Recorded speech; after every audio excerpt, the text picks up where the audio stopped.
เคถึงเวลาแล้วสบายดีมื้อนี้เราจะมาเว้าเรื่องของเวลาของชีวิตเมื่อว่าถึงเวลาข้อยจะรู้สึกตื่นเต้นขึ้นมาทันทีข้อยคิดว่าเวลานี่มันคือเครื่องมือเตือนเฮาว่ามันถึงเวลาแล้วที่เราต้องได้เฮ็ดบางสิ่งบางอย่างในชีวิตของเฮาอย่างจริงจังอายุของคนเฮาเฉลี่ยนี่70 ปี840 เดือน 25,550 วันเท่ากับ 36,288,000 นาทีและเท่ากับ 2,177,280,000 วินาทีซึ่งตัวเลขเหล่านี้มันคือเวลาแสดงว่าเวลามันมีขอบเขตและมีจำกัดให้กับ1ชีวิตของเราถ้าหากว่าตอนนี้เจ้าอายุ40 ปีแล้วแสดงว่าเจ้ายังมีเวลาอยู่ในโลกนี้ 259,200 ชั่วโมงตลกนะแต่มันจะตลกยิ่งกว่าถ้าหากเจ้าใช้ชีวิตที่ผ่านมาแบบบ่มีจุดหมายใช้เวลาที่ผ่านมานั้นว่างเปล่าเฮาเรียนอยู่ประถม5 ปีอยู่มัธยม7 ปีและอยู่มหาวิทยาลัย4 ปีมันจะบ่มีประโยชน์เลยถ้าหากเฮาจบมาแล้วเฮาบ่ฮู้ว่าเฮามักสิ่งใดเฮาบ่ฮู้เป้าหมายของชีวิตและมันจะเป็นการเสียเวลาที่สุดในชีวิตค่อยบอกปฏิเสธว่าใบปริญญาเป็นสิ่งที่สำคัญในชีวิตมันเป็นสิ่งที่บ่งบอกได้ถึงความสำเร็จความพยายามของเฮาแต่สิ่งที่สำคัญกว่าใบปริญญานั้นคือความรู้ความสามารถที่จะนำมารับใช้หลังจากที่เฮาเรียนจบด้านใดด้านหนึ่งและสิ่งที่สำคัญกว่าความรู้นั่นคือจินตนาการของเจ้ามีคนคนหนึ่งกล่าวไว้ว่า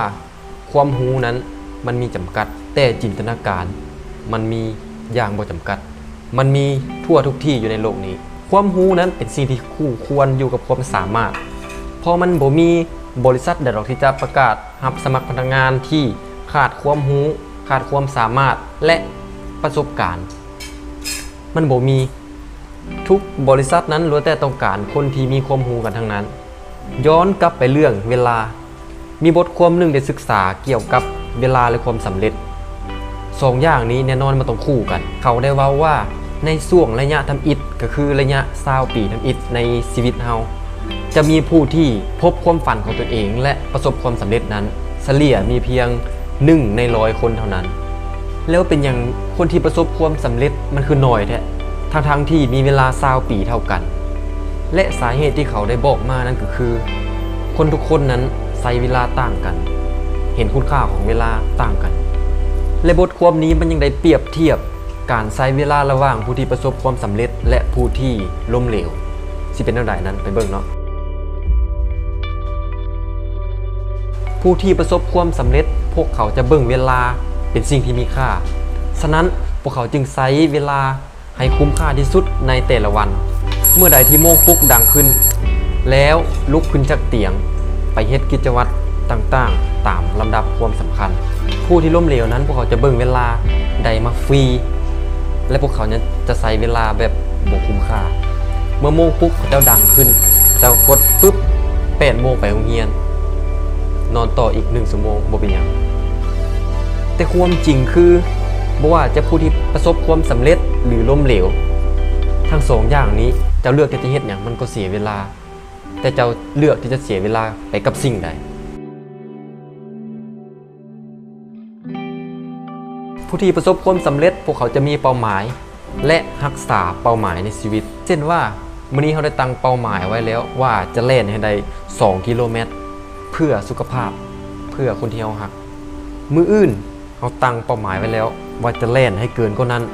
จาก2 กิโลเมตรเปลี่ยนไปเป็น3 กิโลเมตรหรือ4 กิโลเมตรนั่นคือการรักษาเป้าหมายในชีวิตถ้าเปรียบเทียบใส่การเรียนรู้ก็คืออย่าหยุดที่จะพัฒนาตัวเองนั่นเองส่วนผู้ที่ล้มเหลวพวกเขาจะขาดเป้าหมายในชีวิตหรือมีแต่บ่ลงมือเฮ็ดพวกเขาจะใช้ชีวิตแบบเรือที่ขาดคนขัดท้ายเวลาที่เรือเนาะเฮาพาอยู่แล้วมันขาดคนขัดท้ายมันสิเป็นแนวใด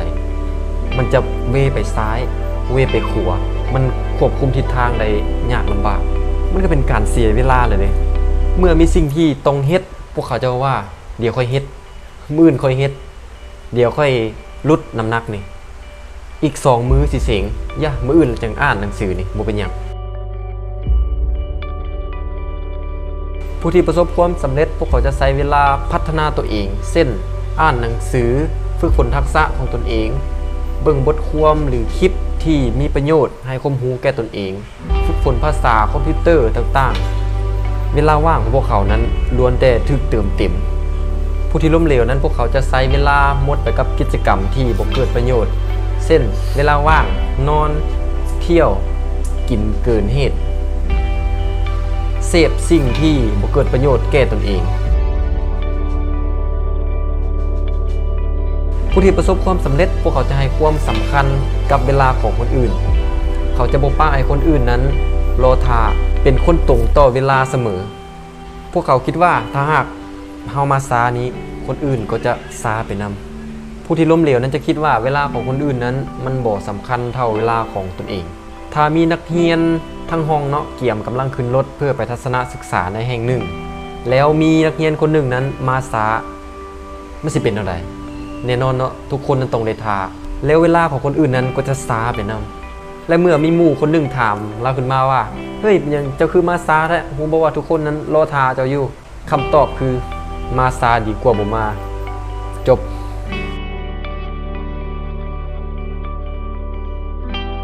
ในทานนี้ก็อยากบอกว่าเวลานั้นมันมีค่ากว่าเงินพอเวลาที่สูญเสียไปนั้นเงินทำบ่สามารถซื้อกลับมาได้อย่าเสียเวลาหมดไปกับสิ่งที่บ่มีประโยชน์เศร้ากิจกรรมเหล่านั้นซะเพราะมันขัดขวางการพัฒนาของตัวเราเองและจงอย่าลืมว่าเวลาเรามีหลายเท่าใดเวลาของพ่อแม่เราน้อยลงเท่านั้น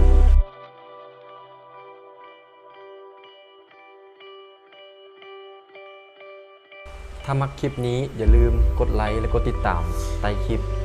Speak Plus แห่งบันดาลใจสร้างใดด้วยตัวเองหมดเวลาแล้วไปก่อน